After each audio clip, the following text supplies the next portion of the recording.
그 주제의 성경 말씀 말씀 보겠습니다. 너희가 노년에 이르기까지 내가 그리 하겠고 백발이 되기까지 내가 너희를 품을 것이라. 내가 지었는즉 내가 얻을 것이요 내가 품고 거하려 내리라. 네. 노후 준비에 대해서 좀 설명을 드리려고 하고요. 이번에 우리가 이걸 통해서 노후 준비를 어떤 목표로 하는 게 좋을지 이걸 좀 고민해보면 좋을 것 같습니다. 그 노후 준비에는 이제 크게 5가지가 필요하다고 해요. 첫 번째가 이제 집이고요. 보통 이제 집이라고 하는 거는 물리적인 공간이기도 하고 커뮤니티의 공간이기도 하기 때문에 굉장히 중요합니다. 우리가 보통 은퇴하고 나면은 뭐 전원주택으로 가겠다. 나는 뭐 실버타운 가겠다 이렇게 많이 생각을 하시는데 유엔에서는 좋은 방법은 아니다 이렇게 얘기를 하고 있습니다. 자기가 살고 있는 집에서 노년을 사는 게 가장 좋다 그렇게 보고 있습니다. 왜냐하면 살고 있는 지역을 기반으로 커뮤니티가 형성이 되어 있기 때문에 그 커뮤니티를 유지하고 또 거기서 일을 하고 또 이웃과 관계를 맺고 교회도 다니고 해야 되기 때문에 집이 중요합니다. 두 번째 중요한 건 당연히 건강이 중요하고요. 그리고 일과 취미가 중요한데 우리가 은퇴하기 전에는 일과 취미가 별도였는데 은퇴를 하고 나면은 일과 취미가 하나가 됩니다. 한 가지로 이제 통합이 되는데 내가 하고 싶어 이제 우리가 일할 때는 돈을 벌기 위해서 일을 하는 경우가 많고요. 은퇴한 다음에는 하고 싶은 일을 하기 위해서 일을 하는 경우가 많거든요. 그래서 두 가지가 은퇴한 다음에는 같아진다 이렇게 보시면 되고. 그래서 이제 우리가 은퇴하기 전에는 취미 생활을 열심히 할 필요가 있다. 그리고 취미 생활을 전문가 수준으로 해야 은퇴한 다음에도 일을 계속 할 수가 있고 그걸로 이제 약간의 돈도 벌 수가 있거든요. 그래서 전문가 수준의 일을 하는 게 좋다 이렇게 말씀을 드리고 그리고 취미 생활을 하면서 전문가적인 그런 수준까지 올라가려면 자격증을 취득한다라든가 뭐 이런 것들이 굉장히 좋은 방법이에요. 그래서 우리가 예를 들면 텃밭 가꾸기를 좋아한다 그러면은 원예 자격증을 짠다라든가 뭐 이런 식으로 전문적인 분야까지 내가 좀 더 일을 할 수 있도록 그렇게 하는 게 좋습니다. 자, 그리고 이제 가족 간의 관계고요. 보통 우리가 이제 은퇴하고 나면은 집에 많이 들어오죠. 여기 다 우리 남자분들이 많으신데 삼식이가 돼요. 그래서 하루에 밥 3끼 먹으니까 집에서 굉장히 눈치를 많이 줍니다. 그래서 나도 모르게 이제 또 밖을 나가야 되는데 갈 데 없으니까 산을 가잖아요. 산악인이 돼요. 그래서 우리가 60 넘어가면 또 이제 산을 많이 다니는데 그러지 마시고 미리미리 그 가족과의 관계를 복원하는 그런 준비를 해야 된다 이렇게 말씀을 드리겠습니다. 그리고 이런 모든 걸 하기 위해서 중요한 게 돈이고요. 돈이 제일 중요한 것 중 하나가 되겠습니다. 우리가 우리 평생을 로드맵으로 한번 보게 되면은 대략 이렇습니다. 우리가 은퇴를 하는 시점이 대략 한 60세에서 65세 사이에 은퇴를 하게 되고요. 그때 은퇴를 하게 되고 그리고 나서 이제 65세 보통 이제 국민연금이 이쯤 나옵니다. 그리고 남편이 먼저 가는 시점이 85세 정도 이때 이제 남자들이 가고요. 그리고 나서 한 10년 이후에 여자들이 가요. 왜냐하면 여자가 한 5년 정도 오래 삽니다. 오래 살고 그리고 남녀 간의 나이 차이가 한 4살쯤 납니다. 그러니까 한 10년 정도 지나면은 갑니다. 근데 이제 남자들은 85세까지 은퇴 준비하면 끝나는 거 아니야 이렇게 생각하시는데 그러시면 안 되고요. 여성 배우자를 위해서 95세까지 준비를 해놓고 가셔야지 그래야 은퇴 준비가 제대로 되는 겁니다. 그러면 얼마 정도 필요한가? 뭐 대략 사람마다 다르죠. 다 다른데 일반적으로 이게 한 2017년자인가 그래요. 그래서 한 300 정도, 2인 가족 기준으로 300 정도 필요하다 이렇게 보고 좀 자산이 있으신 분들은 한 700에서 800 정도 이 정도를 매달 나올 수 있게 만드는 게 필요하다는 거고 이걸 이제 우리가 그냥 단순히 계산해 보면 한 12억에서 한 30억 정도 이 정도는 필요하다 이렇게 볼 수가 있습니다.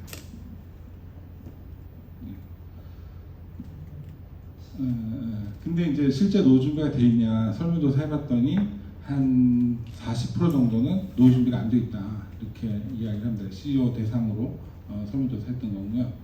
자, 그럼 노후 준비 잘하려면 어떻게 되냐? 제일 중요한 거는 일단 사업을 잘해야 된다.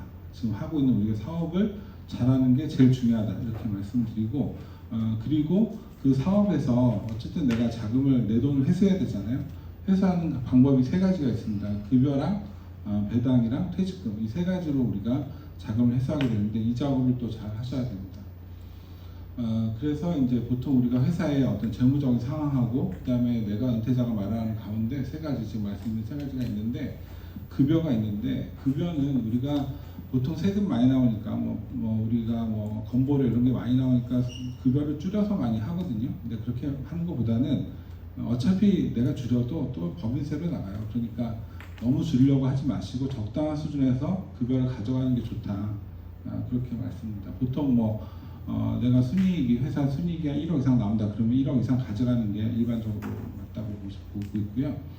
그다음 배당도 마찬가지입니다. 배당도 본인의 어떤 소득세 구간하고 그 다음에 법인세와의 관계를 고려해가지고 적정 수준에서 이제 배당을 가져가는 게 좋아요. 너무 배당이나 급여를 안 가져가면 이게 쌓이거든요. 회사에 쌓이게 되면은 그런 그 쌓인 금액이 결국은 나한테 이게 우리 이 회사에 유보로 쌓이고 그리고 나 주식가치 높아지고 나중에 또 세금 내야 돼요. 그러니까 적정 수준에서 배당을 또 가져가는 게 좋습니다.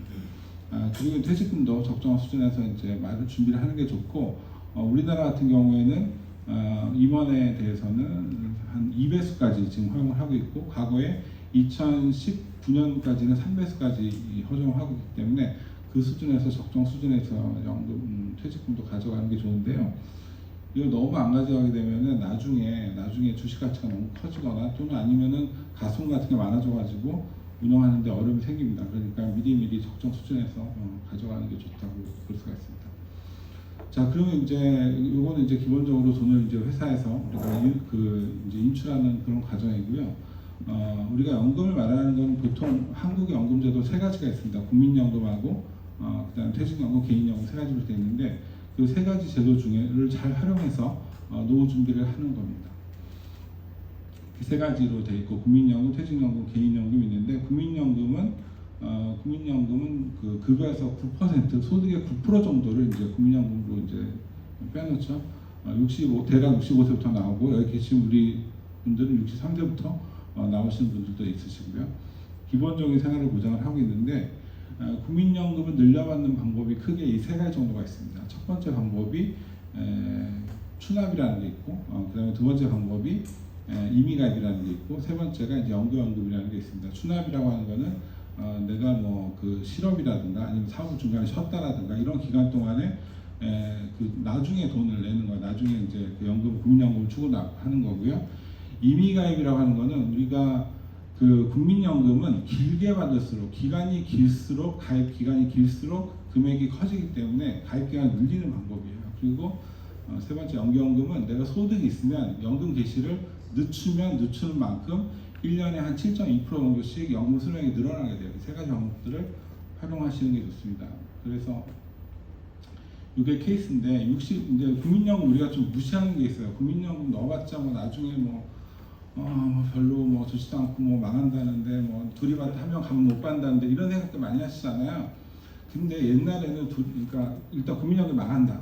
잘 안 망해요. 이게 국가가 보증하고 있는 거기 때문에 국민연금 망해도 정부가 지불합니다. 그러니까 그건 너무 걱정 안 하셔도 되고 둘이 받다가 한 명 가면은 그런 불리한 거 아니냐 그래서 하시는데 옛날에는 둘이 받다가 한 명이 먼저 빨리 갔어요. 근데 요새는 남자들이 건강관리 엄청 해요. 그래서 집에 가보면은 오메가3 엄청 비타민 엄청 드시기 때문에 담배도 다 끊었고 술도 요새 안 마셔. 그래서 남자들이 요새 평균 수명 증가 속도가 여자보다 더 빨라요. 그래서 지금 남자의 기대 수명이 한 85 정도 와 있어요. 와 있고 여성의 기대 수명이 89 정도. 그러니까 과거에 비하면은 한 2살 정도가 좁혀졌어요.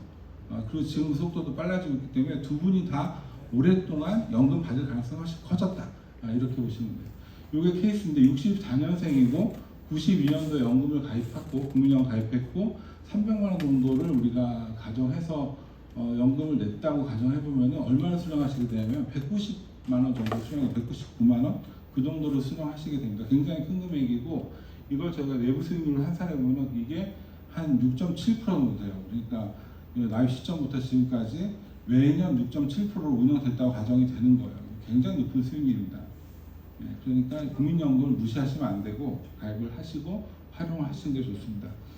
이거는 이제 추납을 했을 때 케이스인데 이분 같은 경우에는 2,600만 원을 넣었어요. 경기도 영인에 사시는 60세 A분이 2,600을 넣었는데 타는 게 얼마를 타냐면 1억 3,700 정도를 타게 돼요. 이분이 25년 수령한다 가정하면. 그러니까 5배를 타는 거예요. 근데 이게 물가 상승률이 고려되지 않은 금액이에요. 그 물가상 고려하면 거의 한 7배, 8배 이 정도를 타게 됩니다. 굉장히 효율이 좋은 겁니다. 그래서 지금 전화로 금융영업 하셔가지고 내가 추납 가능이 얼마인지 확인하셔가지고 추납을 하시는 게 좋습니다. 있으면 가능 금액이 있다면.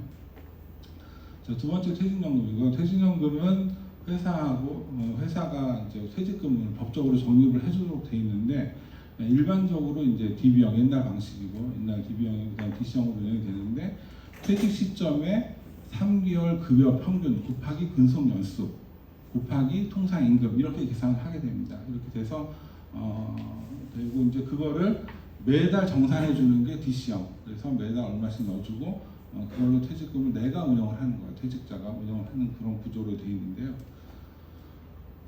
이거를 퇴직연금을 도입을 하게 되면 기업 입장에서는 좋은 점이 뭐냐면 전부 다 비용 처리가 돼요. 예를 들면 내가 법인세, 우리 회사의 법인세율이 20% 정도 된다. 그러면은 그러니까 지금 우리가 가표가 2억 이상인 경우에는 20%가 이제 세금이잖아요. 근데 그 20%를 다 이렇게 내가 낸 우리 직원들한테 준 그 금액에 대해서 퇴직금에 대해서 20% 정도를 비용으로 처리할 수 있다. 이런 장점이 있고요.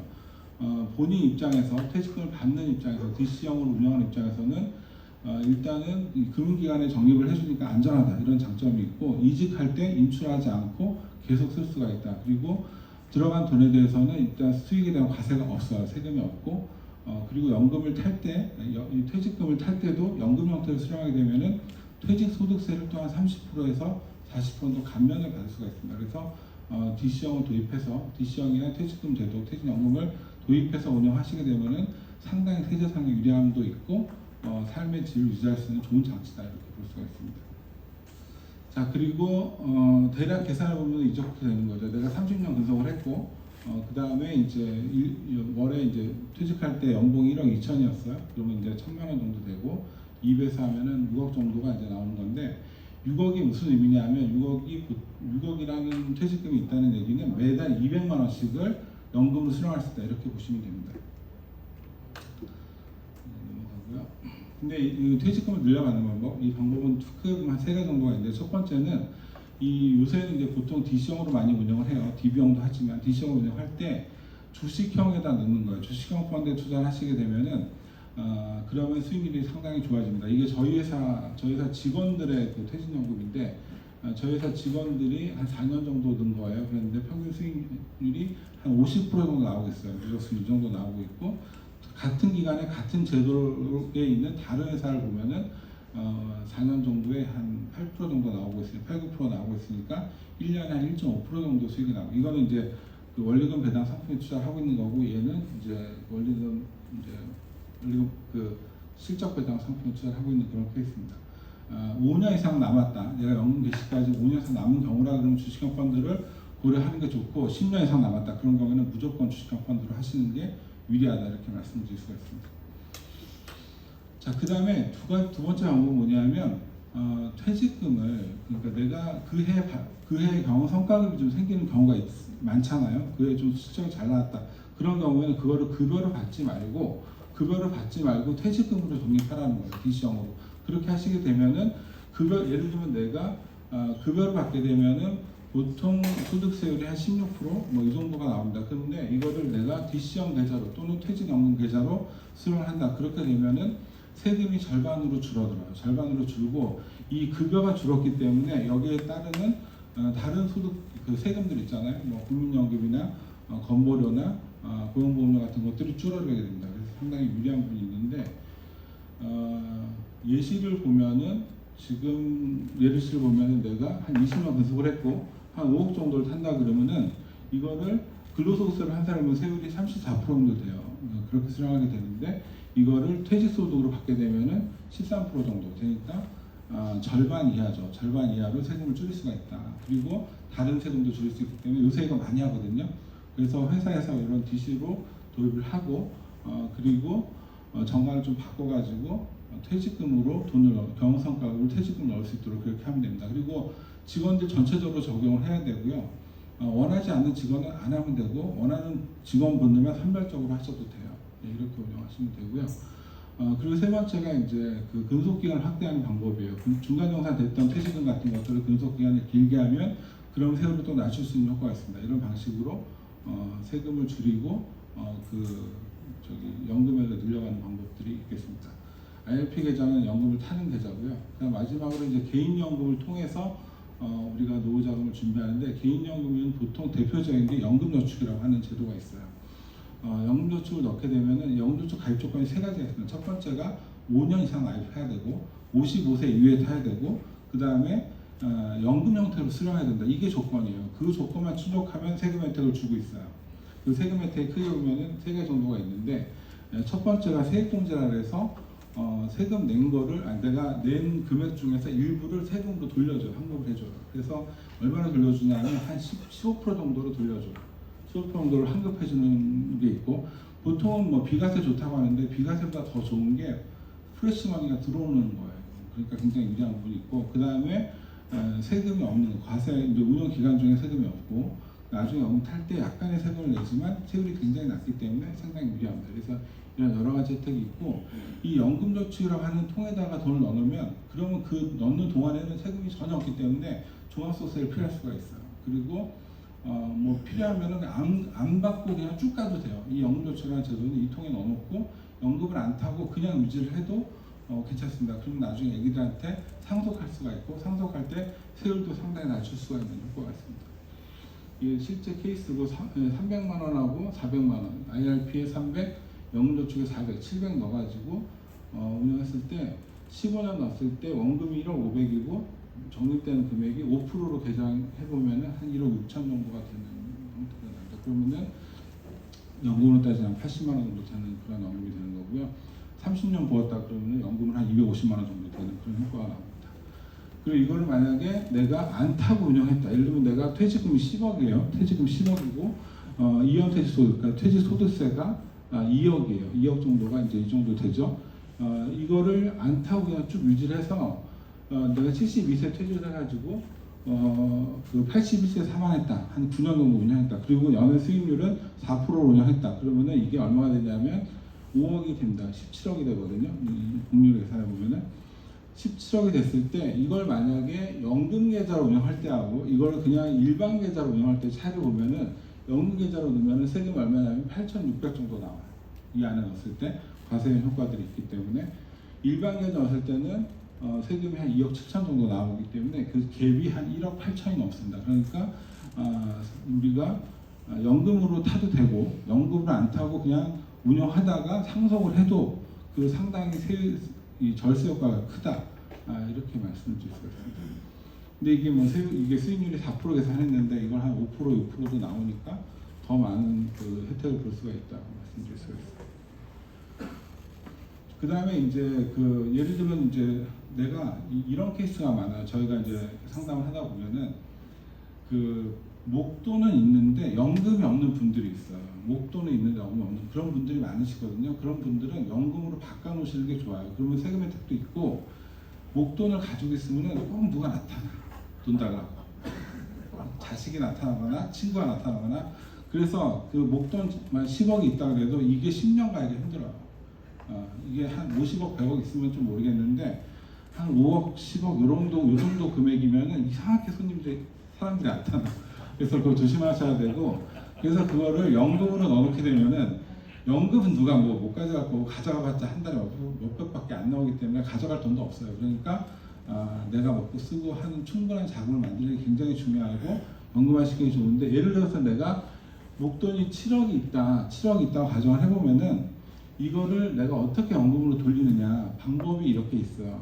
어떻게 하냐면, 일단 본인하고 배우자 앞으로 연금 계좌를 만들고 거기로 돈을 넣는 건데, 1년에 넣었으면 최대 금액이 얼마냐면 7,600이에요. 왜 7,600이냐? 연금저축에다 연금저축 IRP에다가 각각 연금저축 IRP, IS까지 하면 얼마를 넣을 수 있냐면 연금저축하고 IRP에 1,800. 그 다음에 ISA라는 상품이 나왔잖아요. 거기 2,000 들어가요. 그럼 합치면은 3,800, 마누라까지 같이 하면 7,600 이렇게 돼요. 그래서 7,600이 들어가고, 그러면 해가 바뀌면은 그 다음에 또 일로 넣는 거예요. 여기 있는 돈 일반 계좌에 있던 걸 찾아가지고 3,800씩을 또 넣는 거예요. 그리고 또 바꿔서 넣으면은 7억 6천이 어쨌든 10년이면 다 들어가요. 10년이면 다 들어가고 그러면 연금 계좌로 돈이 다 이전된 거예요. 그러면 무슨 일이 생기냐? 일단 일시금이 아니기 때문에 누가 다른 사람이 없어. 그게 제일 좋고 그 다음에 세금이 굉장히 절감입니다. 이 안에 이 통에 들어가는 순간에 세금은 없어진다고 보시면 돼요. 그러니까 상당히 유리하다. 그래서 연금저축으로 IRP로 ISA로 ISA에 넣으면은 ISA는 원래 연금계좌는 아니에요. 그런데 3년이 경과되면 IRP나 연금저축으로 이전이 가능하세요. 그러니까 그렇게 활용을 하시면 된다. 자, 시간이 많이 지나서 간단하게 마무리를 하겠습니다. 보통 국민연금 보통 한 이 정도 나온다고 치고, 그런데 목표 금액은 한 500 정도라고 친다면은 퇴직금을 가지고 이렇게 만들고, 그리고 나머지 부족 자금은 IRP나 연금저축 같은 걸로 하시라는 거예요. 이렇게 하고 금액은 6억이 되는 거고요. 6억을 만드는데 얼마 정도가 필요하냐 계산을 해보면, 예를 들면 내가 지금 나이가 40이에요. 그러면은 60까지 모을 수 있다 그러면 20년 남은 거죠. 20년 남은 분이 5%로 운영을 했을 때 한 달에 100만 원 넣으면 얼마가 쌓이냐면 4억이 쌓여요. 4억. 5%로 계산하면. 그리고 50만 원 넣으면 2억이 쌓여요. 그러니까 두 개 합쳐서 150만 원씩 매달 더 부으시면 5%로 운영하시게 되면은 이거 나온다는 거예요. 6억이 나온다. 운영 어디다 하냐? 운영 어디다 하면 펀드에다 하시는 게 유리하다는 거예요. 펀드에 하시는 게 유리한데, 여기까지 설명드리면 너무 좋은데, 펀드를 할 때 제일 중요한 거 좀 간단히 5만 설명드리고 마무리하겠습니다. 이제 주식 수익률, 그러니까 투자 수익률에 영향을 미치는 요인이 뭐냐라는 걸 연구했을 때 가장 많은 영향을 미치는 게 자산 배분이에요. 종목 발굴이라든가 매매 타이밍은 중요하지 않다라는 거예요. 그러면은 이 자산 배분을 어떻게 하는 게 좋으냐?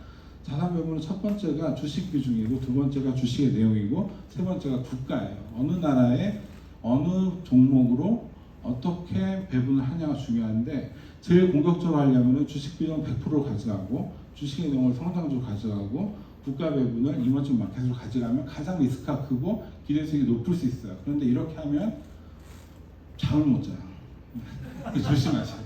그래서 적절히 섞으라는 건데요. 섞는데 어떻게 섞냐면 그러니까 요 중간 정도로 섞으시면 적당해요. 그러니까 주식 비중 한 70% 정도 가져가고, 그 다음에 성장하고 배당주를 반반씩 섞고, 그리고 이머징 마켓하고 선진국 비중을 반반씩 섞고. 나라가 많지만 많지 않아요. 이머징 마켓 그러면 한국하고 중국 이렇게 투자하시면 되고, 아시아에 베트남이나 인도 정도 투자하시면 되고, 브라질, 러시아 이런 거 하시면 안 되고, 그런 정도 국가에 투자해서 선진국 하나밖에 없어. 미국 이렇게 선정하셔가지고 이렇게 구성을 하시면 돼요. 그리고 이렇게 구성되어 있는 펀드가 이름이 뭐냐면 글로벌 성장형 이렇게 되어 있는 펀드. 우리가 보통 은행이나 아니면 증권사에서 펀드 산다 그러면 무슨 펀드를 권하냐면 전기차 ETF 이런 걸 권해요. 그런 거 하시면 굉장히 위험하다는 거고, 왜냐하면 특정 국가나 특정 섹터에 투자하는 게 위험해요. 그런 데 투자하지 마시고 이렇게 성장형에다가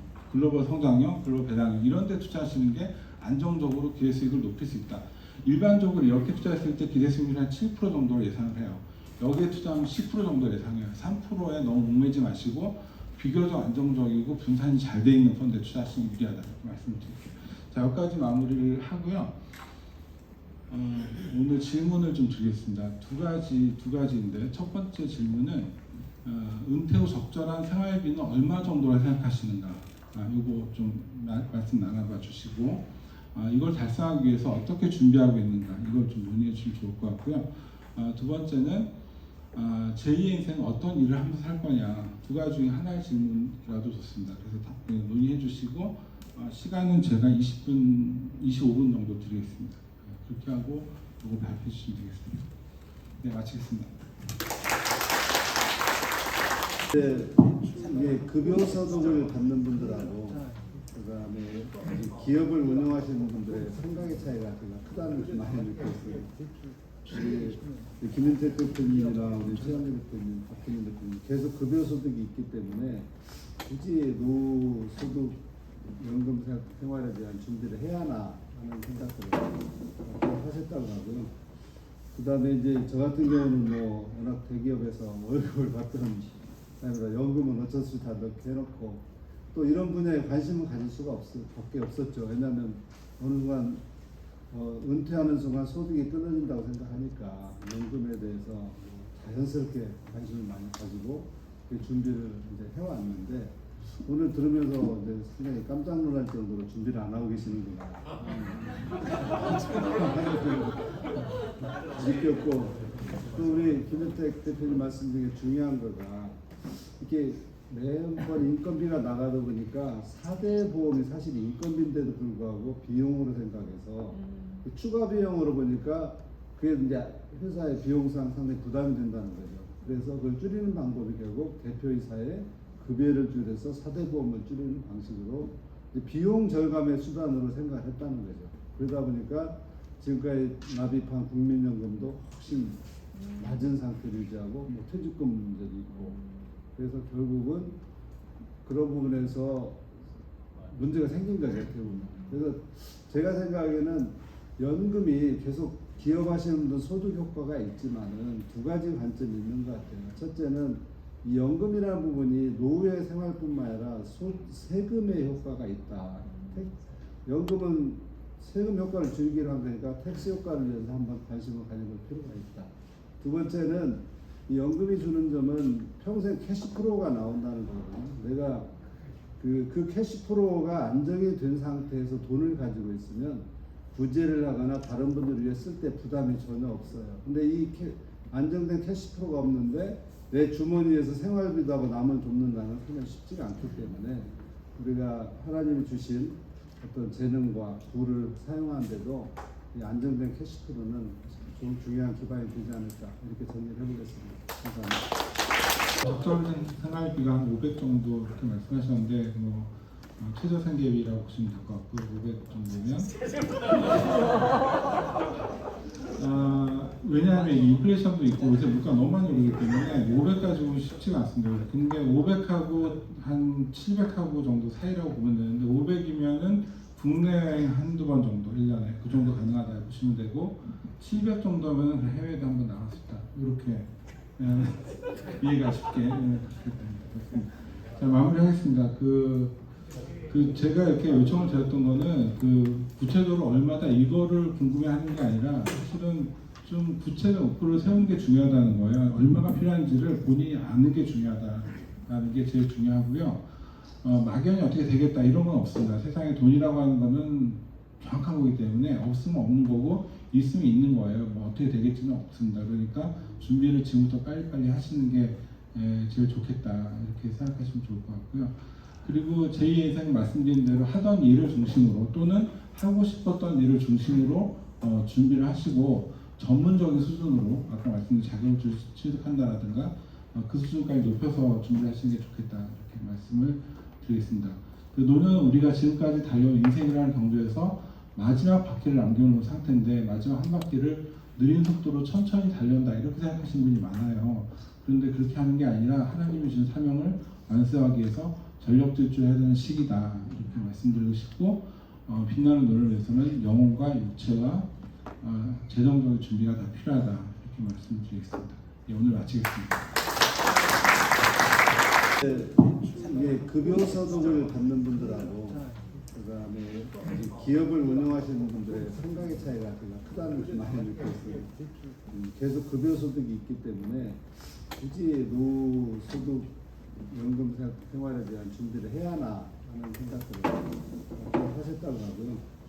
그 다음에 이제 저 같은 경우는 뭐 워낙 대기업에서 월급을 받던 사람이라 연금은 어쩔 수 다 넣게 해놓고 또 이런 분야에 관심을 가질 수가 밖에 없었죠. 왜냐하면 어느 순간 은퇴하는 순간 소득이 끊어진다고 생각하니까 연금에 대해서 자연스럽게 관심을 많이 가지고 그 준비를 이제 해왔는데 오늘 들으면서 이제 굉장히 깜짝 놀랄 정도로 준비를 안 하고 계시는구나.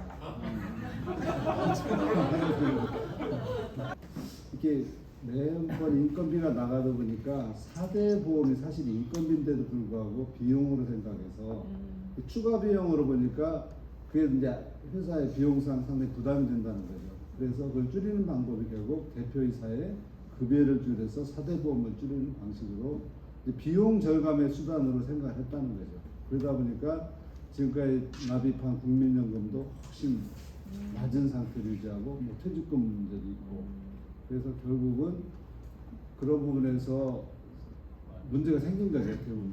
그래서 제가 생각하기에는 연금이 계속 기업하시는 분들 소득 효과가 있지만은 두 가지 관점이 있는 것 같아요. 첫째는 이 연금이라는 부분이 노후의 생활뿐만 아니라 세금의 효과가 있다. 연금은 세금 효과를 줄이기로 한 거니까 텍스 효과를 위해서 한번 관심을 가져볼 필요가 있다.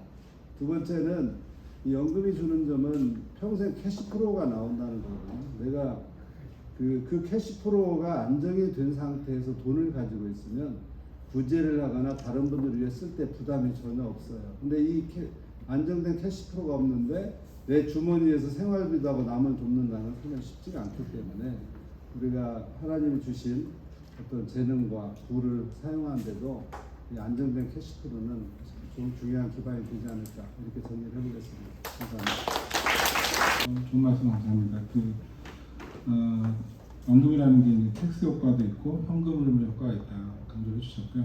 지금 적절한 생활비가 한 500 정도 그렇게 말씀하셨는데 최저 생계비라고 보시면 될 것 같고 500 정도면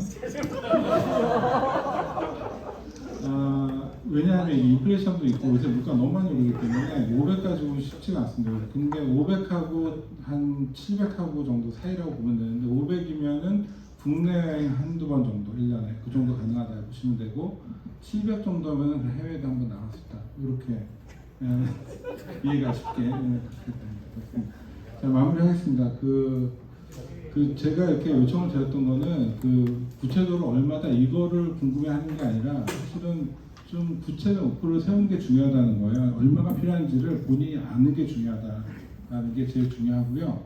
막연히 어떻게 되겠다 이런 건 없습니다. 세상에 돈이라고 하는 거는 정확한 거기 때문에 없으면 없는 거고 있으면 있는 거예요. 뭐 어떻게 되겠지는 없습니다. 그러니까 준비를 지금부터 빨리빨리 하시는 게 제일 좋겠다 이렇게 생각하시면 좋을 것 같고요. 그리고 제 예상 말씀드린 대로 하던 일을 중심으로 또는 하고 싶었던 일을 중심으로 준비를 하시고 전문적인 수준으로 아까 말씀드린 자격을 취득한다라든가 그 수준까지 높여서 준비하시는 게 좋겠다 이렇게 말씀을 드리겠습니다. 노년은 우리가 지금까지 달려온 인생이라는 경주에서 마지막 바퀴를 남겨놓은 상태인데 마지막 한 바퀴를 느린 속도로 천천히 달려온다 이렇게 생각하시는 분이 많아요. 그런데 그렇게 하는 게 아니라 하나님이 주신 사명을 완수하기 위해서 전력 질주해야 되는 시기다 이렇게 말씀드리고 싶고 빛나는 노래를 위해서는 영혼과 육체와 재정적인 준비가 다 필요하다 이렇게 말씀드리겠습니다. 오늘 마치겠습니다.